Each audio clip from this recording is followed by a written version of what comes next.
Our new motto in the department is move fast and fix things, and I'm sure colleagues are absolutely sick to the back teeth of hearing me say that, but we've wasted no time in getting to work fixing our broken transport system and getting it working for the public no matter where they live across the country. I'd love your calls on this. Is it wrong to spend £100 million to protect bats from HS2? 020 7862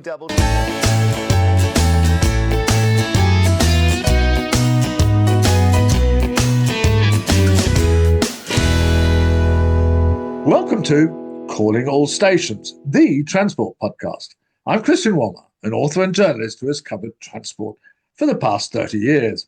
In every episode, we try to keep you up to date with the most engaging news stories, policy developments, and interviews in the transport world. And with me is my regular co-presenter, Mark Walker, who has spent decades looking at transport policies and legislation. So, Mark, what have we got on the agenda today? Hello, Christian, and hello to our listeners. In our first story, we'll be looking at the controversy around HS2's bat mitigation measures, which have drawn quite a lot of coverage and headlines due to the cost and the questions about just whether these kind of measures are needed for the new high-speed railway. Later on, you have an interview with Ben Plowden, who's the chair of the Transport Planning Society, who held a conference recently about challenging car use and getting users of transport to change their behaviour, which was addressed by the new Minister for the Future of Roads. And then we'll also be examining the appearance by the Secretary of State for Transport, Louise, Haigh, at the House of Commons Transport Committee, which was her debut in front of this new committee, where many issues of interest to our listeners were covered. Christian, you've been taking a close look at the controversial bat mitigation measures by HS2. And would you like to share with our listeners what you found?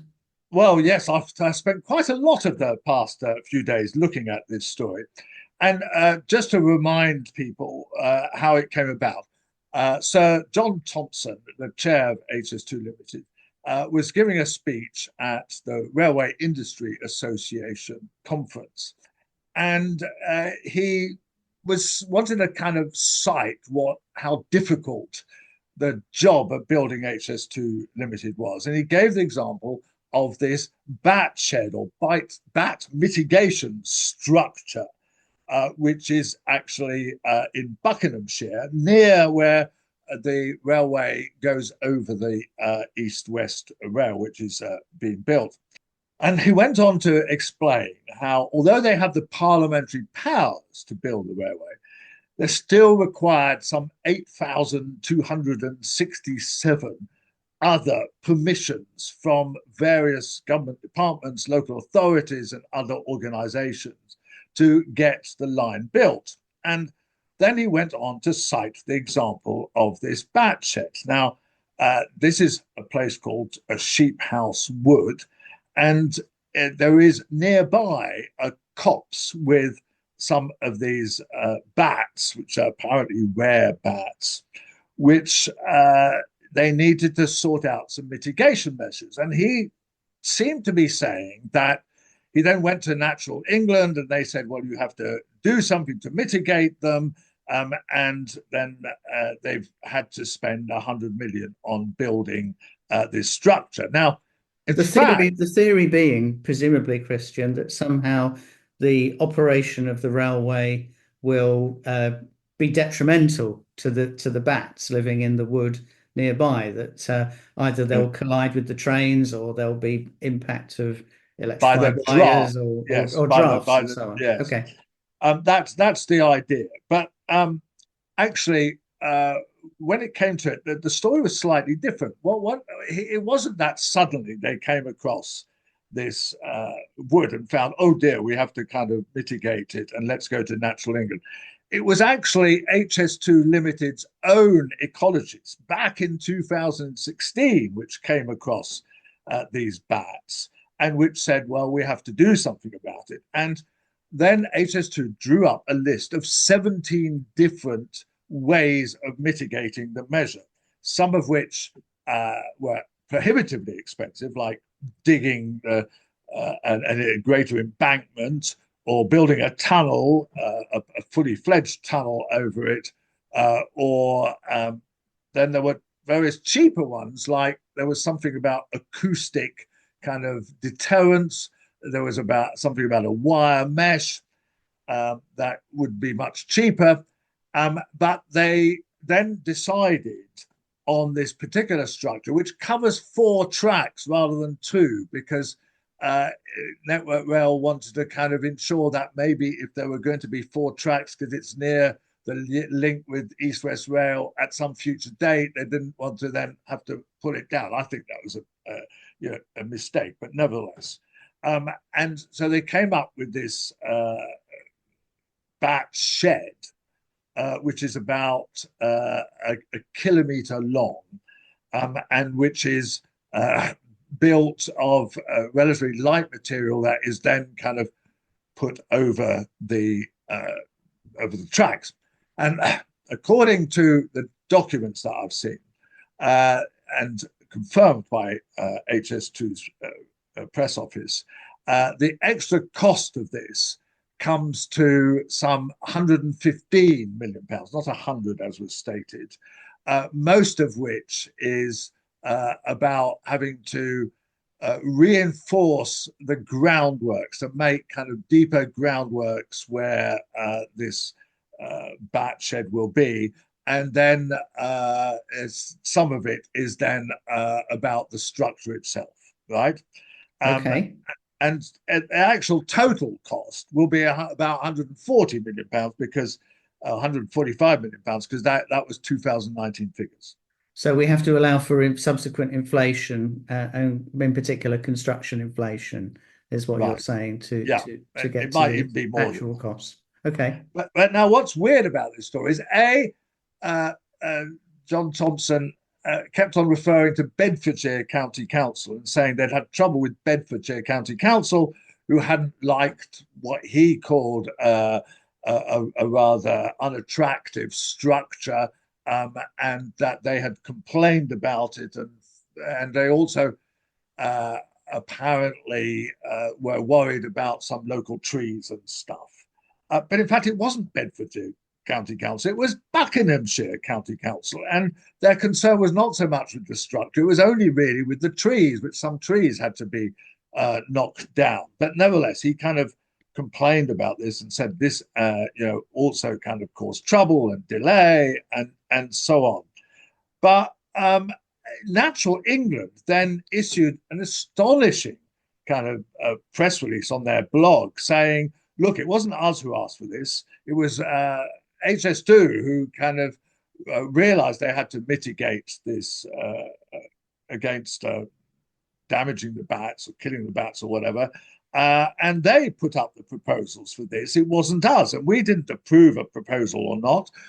It was them who kind of analysed the various proposals and came up with it. And it was really nothing to do with us, Gov. It was all down to HS2, which kind of led to a very strange spat between what are basically 2 government organisations. And then I got hold of the story, and I got hold of some government documents or documents from HS2 Limited, which suggested that the price was actually 203 million pounds. And that's because it actually said it in a document. It said VAT mitigation measures at Sheephouse Wood, and it listed 4 or 5 items and totaled them at 203 million. And I was going to go and use this figure on this podcast. But then I tweeted it out. I didn't tweet out the precise figure, but I did kind of say, well, actually, we've got a story here. We've got a scoop that it's actually much more than that. We love scoops. Yeah. We like scoops, and they attract kind of listeners. But then the HS2 press office rang me and said, no, this is not 203 million. And I said, but it says here it's 203 million. It says it in black and white. Mitigation costs at Sheephouse Wood, 203 million. And I said, oh, no, that's the whole cost of building the line, this section of line, and is not anything to, it includes all the existing building of the line. So you have to take away £75 million and a few other pounds. It leaves £115 million and not 203. Now, I accepted that in the end after some kind of discussion about it. But I find this quite extraordinary that the accountants can put up a figure that isn't actually an accurate figure, and it's a kind of higher figure, and just lump in lots of things and say, oh, it's £203 million, when actually it's nothing of the sort. And, you know, this kind of really troubles me, that it kind of tends to indicate that, you know, any figures that come out of that, and of course this was not public figures, I'd got hold of this document, that any public figures are just, you know, back of the envelope stuff. And, you know, this is the biggest project ever built in the UK. And they seem to not be bothered about, you know, 100 million here or 200 million here, what things really cost. What's a few hundred million between friends, I suppose.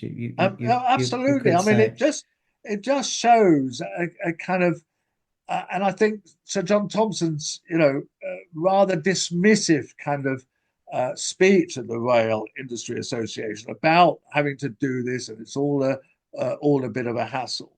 I think, you know, was the wrong tone. And then ultimately, Mark, you know, why is it costing £100 million, £140 million, you know, to build a kind of very, you know, limited structure over a small part of the railway?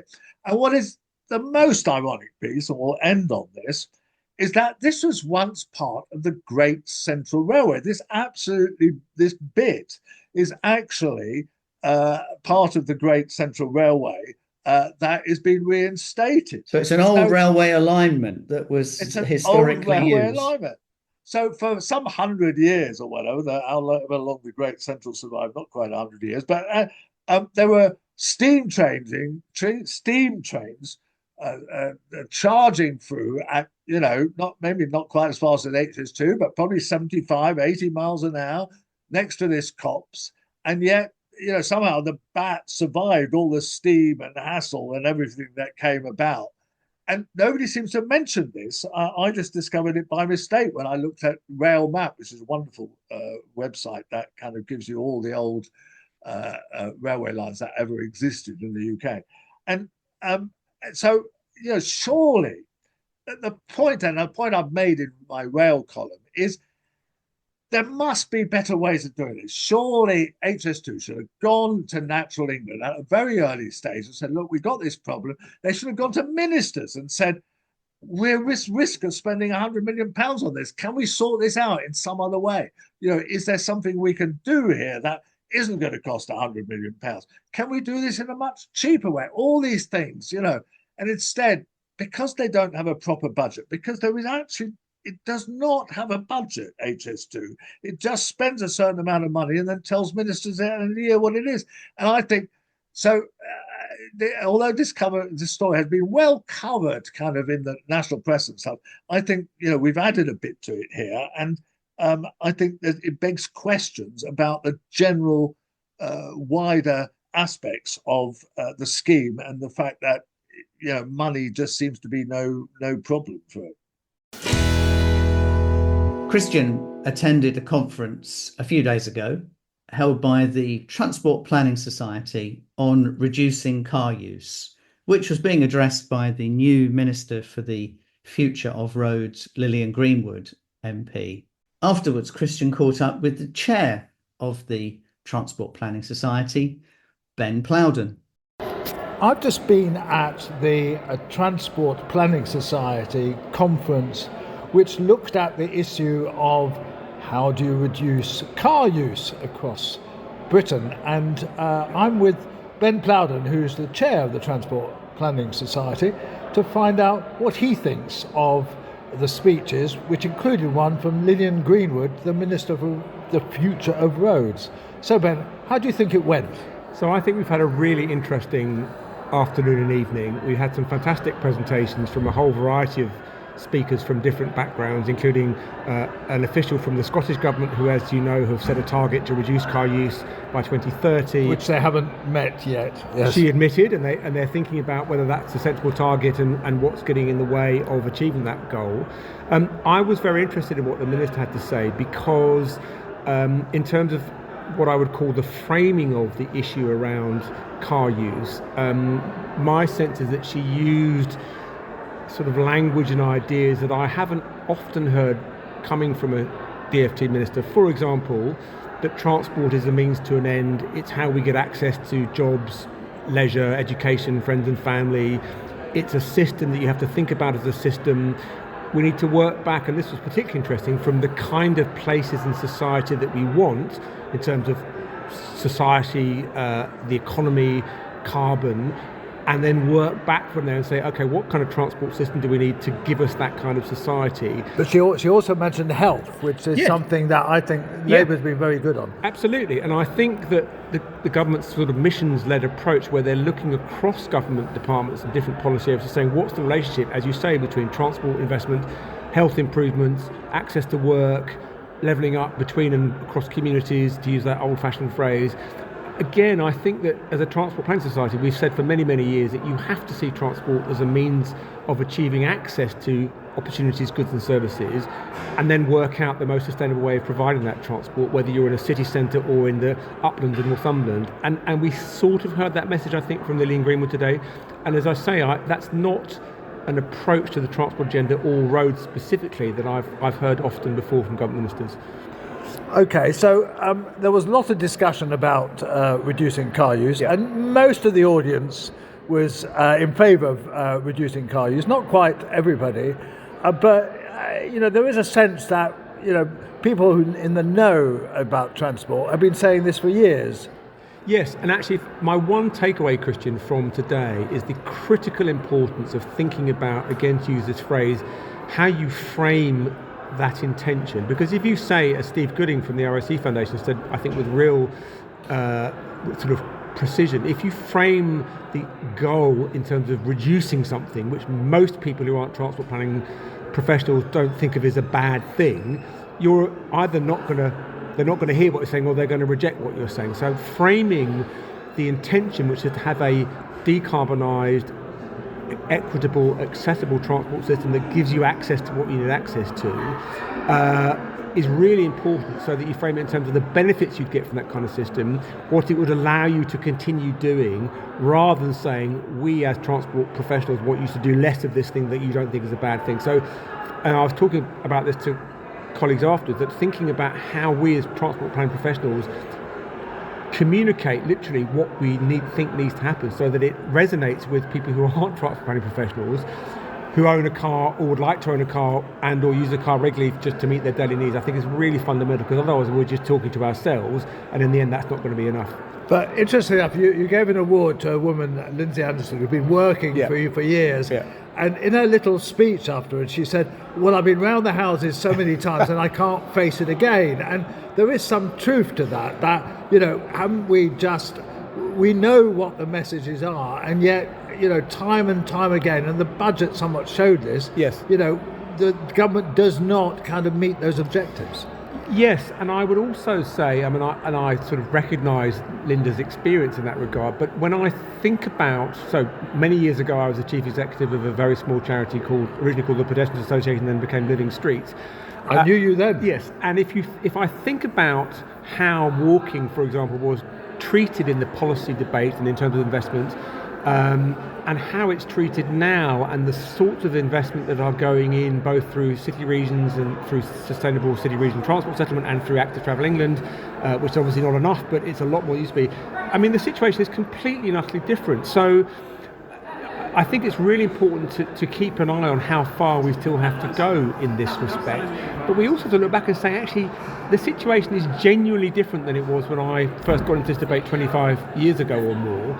And I think we have to kind of clock and register the achievements and the change, as well as sort of feel frustrated, I guess, at how far there still is to go, particularly on carbon, where it's absolutely clear that unless we do something very significant in transport in particular, now the largest single source of carbon emissions, we are not going to meet anything like our carbon reduction targets, which are probably insufficient ambitious anyway. So I fully agree that we've got a long way to go, but I think we do also need to recognise that we have actually come further than we probably think.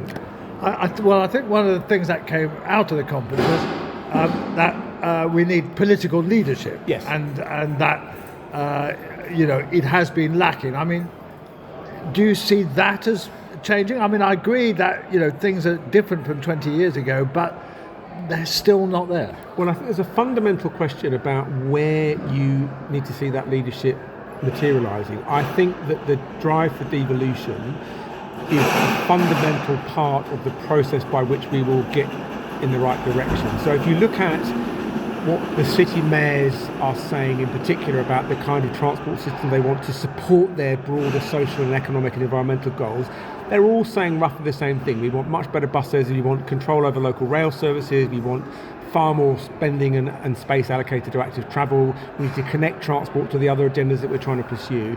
And I think if the government is true to its word of passing money and decision making down to the city regions in particular, and then to the local authorities through the city regions, I think that is where you will see that leadership being manifested. In London, you've seen mayors from different political parties broadly pursuing the same agenda, achieving remarkable things, I think, in terms of how the city feels and looks and operates in transportation terms. And I think you're seeing that in the other city regions as well. So I think that you certainly need the national leadership in terms of the funding envelope, the rules, the planning regime, the guidance, and then critically, I think you need to see the delivery leadership being manifested at city region scale, and I think that we will see that if we keep on with that change.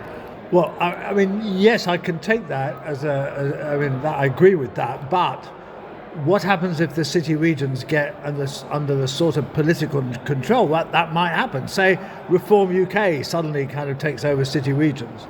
Yes, of course, and clearly, democracy has the potential to elect people whose views you might not agree with. But I think that's happened just somewhere over the pond somewhere. Quite important. Yes, but I think what's interesting though, Christian, is actually there's a very good book by an academic who now unfortunately has recently died, called Benjamin Barber, called Why Mayors Should Rule the World.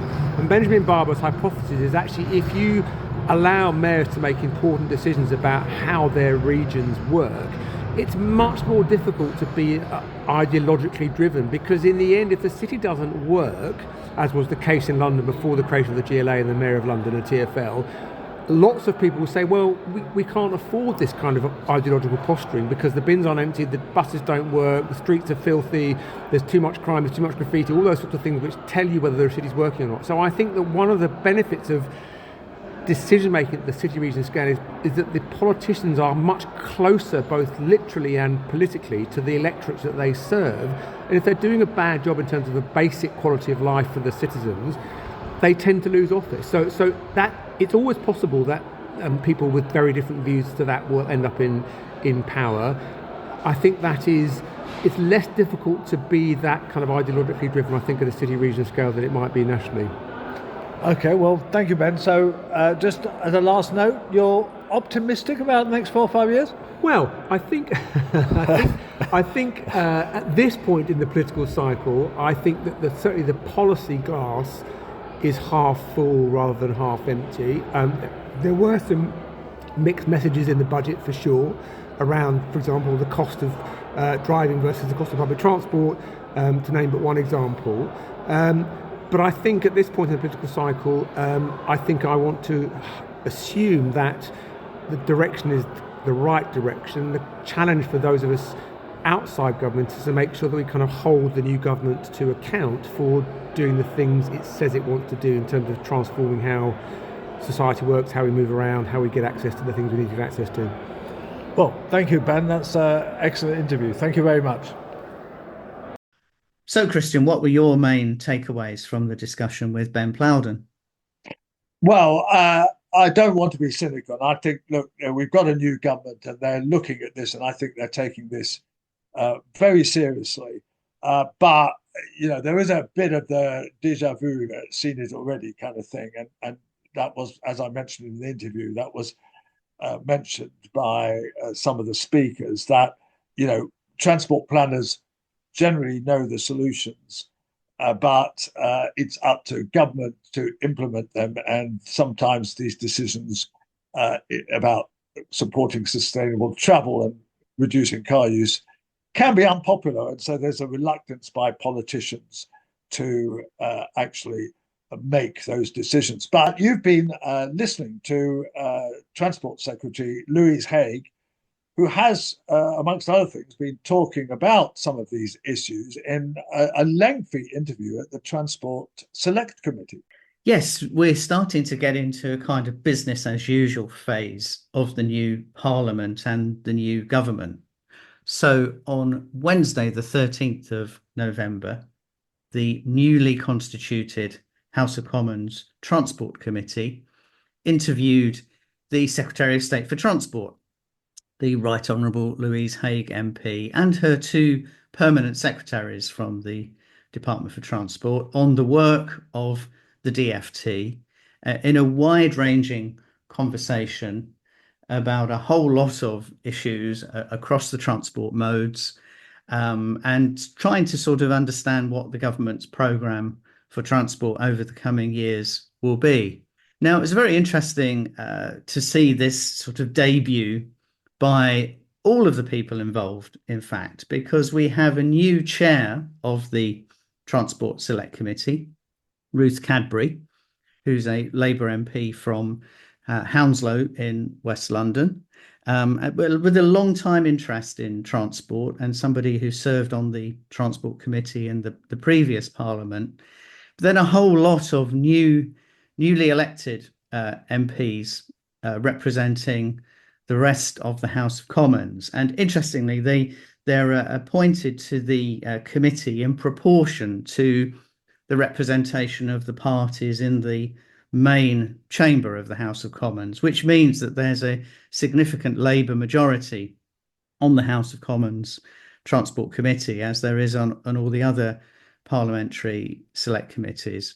And as you might have expected, therefore, for a first meeting with a new Secretary of State and a new committee, it was a very polite and cordial affair. And the questions were good and well researched, but it wasn't, I would say, a particularly combative session. It was more of an exploratory. Yes. That's right. But as we know, as I say, as business as usual continues, and as we get further into the parliamentary session, and inevitably, as all governments do, this one will hit choppy waters in the transport field, as in other areas. The role of the Select Committee, regardless of party, in scrutinising and interrogating ministers and the work of Parliament will become a bit more incisive. But nevertheless, Christian, we learned quite a bit about some of the plans that the government has across the modes, and indeed some of our questions that we raised around the budget in the previous episode were also discussed. Okay, so Secretary of State, what are your immediate priorities for the department? You want to move fast and fix things. So how are you going to achieve this while also ensuring quality of service? Thank you very much, and congratulations, Chair, on your election, and congratulations to all the new members of the committee. Looking forward to working with you and being held robustly to account, I've no doubt. You're absolutely right, Chair. Our new motto in the department is move fast and fix things, and I'm sure colleagues are absolutely sick to the back teeth of hearing me say that, but we've wasted no time in getting to work fixing our broken transport system and getting it working for the public, no matter where they live across the country. We've already laid regulations to make it easier for local authorities to take back control of their bus services after 40 years of deregulation, and we've backed this with £1 billion of investment in local bus services through the budget and keeping bus fares capped. On our railways, we immediately got round the table and brought an end to the longest industrial dispute in the railways' history, a strike which cost the taxpayer £20 million a day in lost revenue alone. Every day the railways were on strike.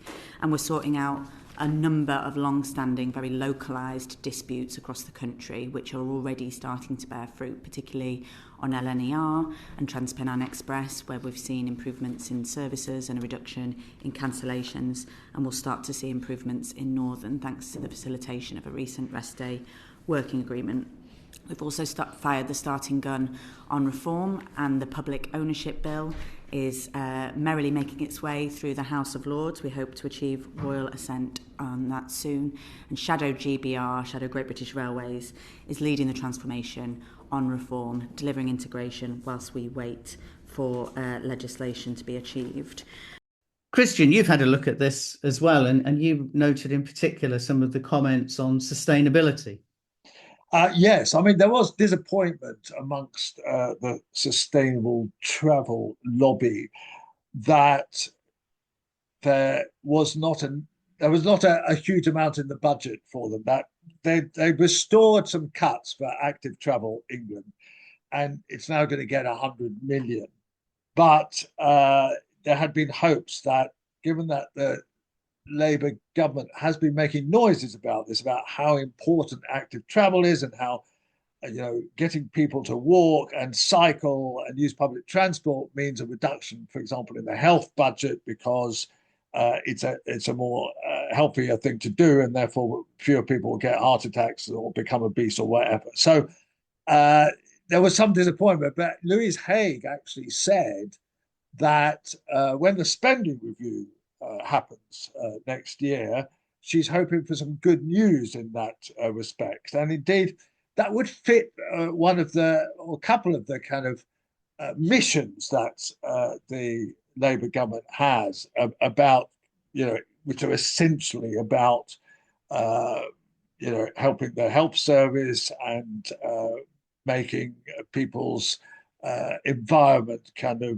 better places to live, better spaces, basically. So that was quite significant, wasn't it, Mark?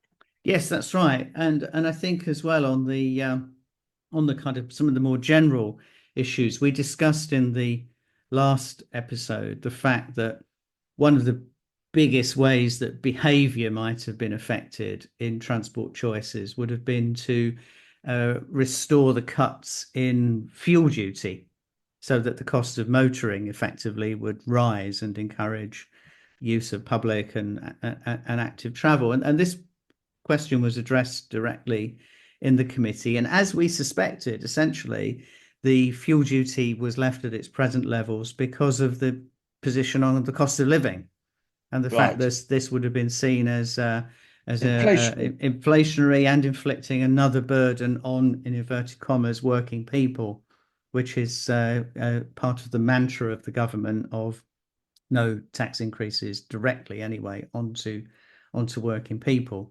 Although, as we did discuss, of course, we also saw a 4.6% increase in regulated train fares and the lifting of the cap on bus fares in England from £2 to £3 for the single fare.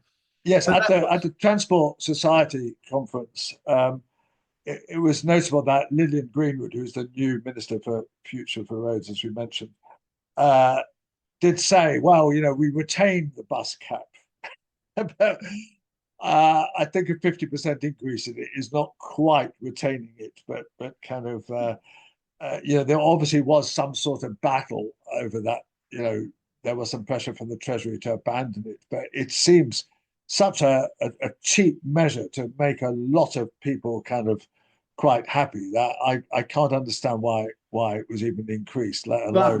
But the select committee did press on this point, and they said, and one of the points that the Secretary of State made was that it is a cap and it's not a minimum. And so if you've got a fare that's kind of between £2 and £3, it doesn't mean you can now automatically bump it up to £3. That there's actually a price control mechanism in there, as if I understood what the Secretary of State said correctly, to stop the bus operators just immediately moving to the sort of £3 default fare from a £2 fare. So that was provided a bit of reassurance there. Did Louise Haigh say anything interesting about railways and Great British Railways and Well, indeed, something and we've of course, discussed a lot? as ever, it's so easy in a conversation on transport to go into the rabbit hole of rail, isn't it? And because rail is such a big and complicated industry, and there was a lot of discussion about rail. So now, as it happened, the select committee hearing took place the same day that the public ownership bill for the railways was completing its consideration in the House of Lords. So Right. that bill is almost ready now to be sent off to the King for royal assent.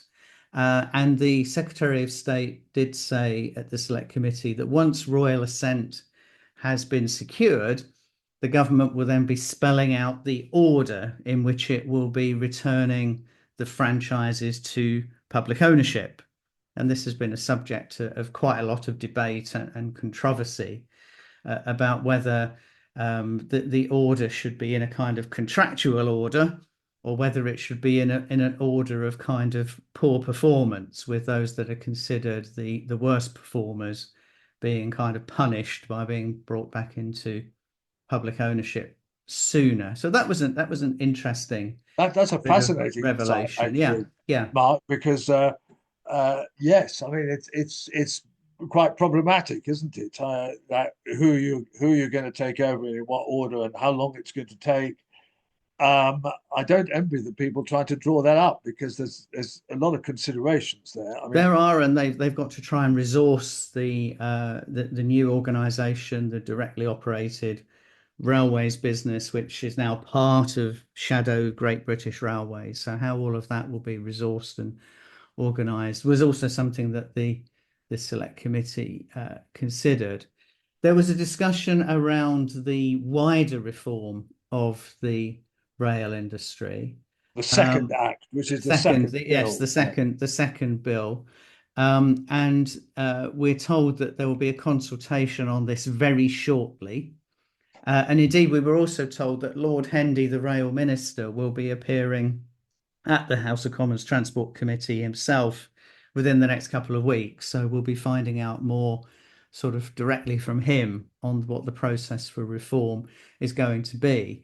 But I think it was also suggested that we wouldn't see Great British Railways fully established until later into 2026. So Wow. we're looking at quite a long-term process now I for think this is something you've always said, actually, that it will take a long time to actually sort out the new structure. I remember you telling me this ages ago.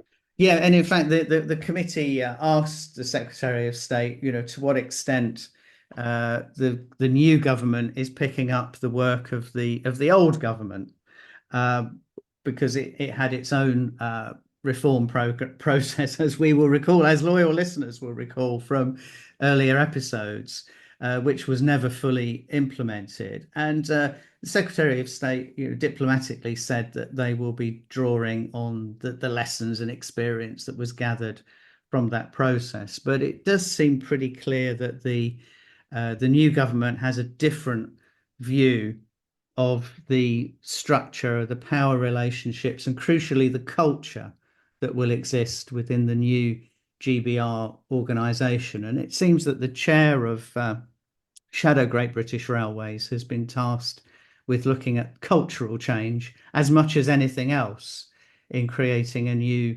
organisation which is focused on customers and communities. No Which great, no great revelations. I don't Really, think so. watch I this don't. space. I think it's more of a watch this space Yes. on that process. Yeah, yeah. There would, and as you would expect, there were discussions quite probably about the role of rail freight and the role of open access operators. And interestingly, we've discussed this before, Christian, about the sort of slight kind of ideological inconsistency, perhaps, of Labour's position on public ownership for franchise operations and its sort of fairly laissez-faire attitude on open access. But the Secretary of State actually said, specifically on open access, she observed this is a good example of how we are basing our policy, on evidence, and we are not being ideological. We're very happy for open access to play a full role in the future of the railways. So it's being sort of worn as a bit of a badge of honour of demonstrating that this is not just an ideological project. Right, even though, as I've often argued, there is a contradiction between kind of taking control of everything and then allowing a whole lot of open access. Indeed, as you're wont to point out. Yeah, we also had, of course, on the very day of the select committee hearing, we had the review of the fare enforcement policy that was announced, with the Office of Rail and Road asked to carry out an independent review of ticket enforcement, as the government would have it, to stop the prosecution of people for genuine mistakes, because there have been some quite horrifying stories about this recently. High-profile cases there have been about this, about people being charged ridiculous amounts of money, or kind of this guy who made a mistake about the fact that his rail card was not valid before 9:30, and probably underpaid by about £2.50, and was then kind of hounded. So that's a good thing. But I'm all in favour of fares enforcement, and indeed, often I've seen it as too lax, with people not checking tickets on trains or whatever. And I saw something to say that C2C, which has upped its number of kind of inspectors and kind of enforced the fares more, has brought in a much more revenue than it has cost to employ those inspectors. And, I've always thought that's the case. I mean, it's the same with tax, to be honest. I mean, this reluctance to kind of pay for people to enforce means that you lose more money than you save in their wages. So let's hope that they understand that there is a balance to be had there, that, apparently the estimate I saw is that fares evasion costs the British rail network as a whole about £300 million a year. Well, that's kind of useful money that could be used to invest in the infrastructure. Yes, and one thing passengers hate on any public transport mode is the idea that they've paid and somebody else is getting away with not paying. So I think enforcement is very important from a customer service point of view and customer morale point of view as well. So overall, Mark, I mean, that's an interesting run through the things that Louise Haigh said. You were quite impressed by her performance overall, I think. I thought it was a very smooth and confident performance, and it enabled the Secretary of State also to not just deal with the kind of specifics, and there was an extensive discussion of HS2 as well, but I won't go into that again because we've done enough HS2 at the top of the show. But there was, but it enabled the Secretary of State to get beyond the kind of usual traditional kind of complaints that inevitably arise around the transport system, and talk a bit more strategically about things like the integrated transport strategy that she set out to develop. And they have employed somebody. Well, indeed. Danny Williams, who's a cycling activist. Right. Yes, I've heard this, that he's been charged with writing an integrated transport strategy. Well, what the Secretary of State said was that she would be setting out my overarching mission for that soon, and then we're hoping to publish the strategy in full next summer. This would be a living document, which would function as best practice guidance. And she said that, interestingly, there was a bit of discussion about, well, is there anywhere in the world where your vision is working? And Louise cited the French city of Dijon, where she said it has a remarkable integrated transport system. It's built tram lines. We don't hear a lot about those, do we, Christian? No. In less than a decade, and that is my level of ambition for every corner of England. So it'd be very interesting to see whether, as the integrated transport strategy develops, to what extent it's going to draw on international best practice, as well as the best ideas from cities, nations and regions in the UK. Well, that's actually quite exciting point to end on. That there are some positive aspects coming out of this. So let's hope that they can be realised, and that what Ben Plowden says about the reality kind of sometimes not matching the words will not be the case for once. Here's Christian's final thought from the Departure Lounge. Well, I am going to be in the Departure Lounge soon because I'm off to Japan for 10 days for a new book I'm going to be doing on high-speed rail. And the next edition of Calling All Stations will be recorded with me in Japan, talking about the amazing rail network they have there, not just the Shinkansen, the high-speed lines, which are, of course, world famous, but also the amazing suburban services and the like that is probably pretty unique, and in terms of intensity of use, undoubtedly the best in the world. But meanwhile, I was taken with this amazing story that a Glastonbury musician has taken his love for local bus service to new heights by getting the service number tattooed on his chest.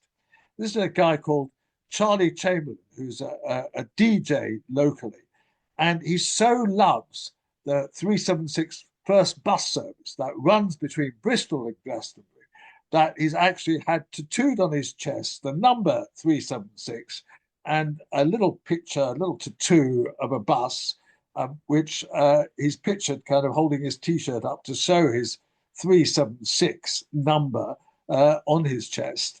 And I must say that buses get a bad name on the whole. So I think this is a clever bit of PR for First Bus to kind of allow this, get this publicised, to show that actually how much bus services are important to indeed quite a substantial proportion of the population. Calling All Stations, the transport podcast with Christian Walmart, is produced by Cogitamus Limited, a leading provider of public affairs consultancy services in the sector. We hope you've enjoyed this episode. If you have, please consider giving us a 5-star rating with whichever platform you use. Do also follow us on X, formerly known as Twitter. Our handle is @AllStationsPod.